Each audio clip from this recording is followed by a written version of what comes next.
Hey guys, welcome back to my channel. If you guys are new, my name is Katie Marie and I'm currently on my budgeting / debt-free journey. Let's open this up and we are going to be doing the August budget. But I had already filmed my August budget video, but I somehow lost it. So now this is just going to be a recap of my August budget. So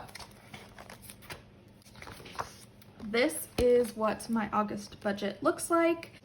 So I have one income coming and that's just my main job, and I estimate that I'm going to be bringing $1,703.88.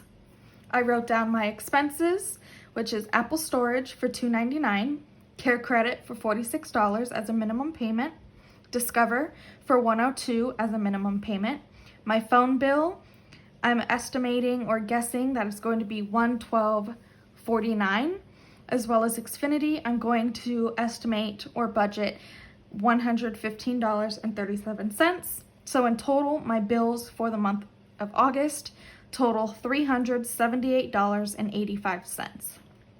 Then we go to the debt snowball.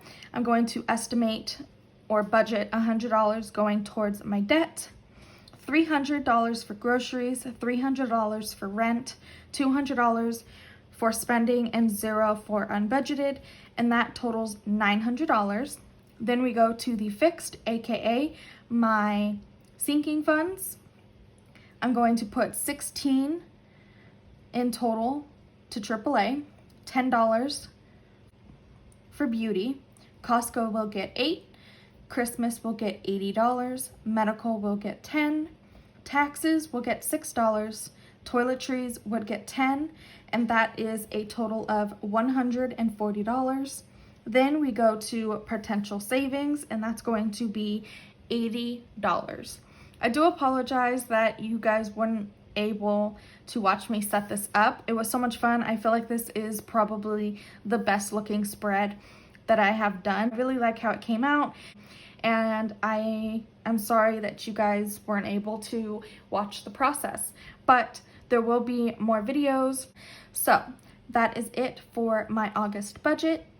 If you guys enjoyed, please give it a thumbs up. Please subscribe, turn on your post notifications so you'll be notified every single time I put out a new video. I love you guys so much. Thank you for watching. I will see you in the next one. Bye.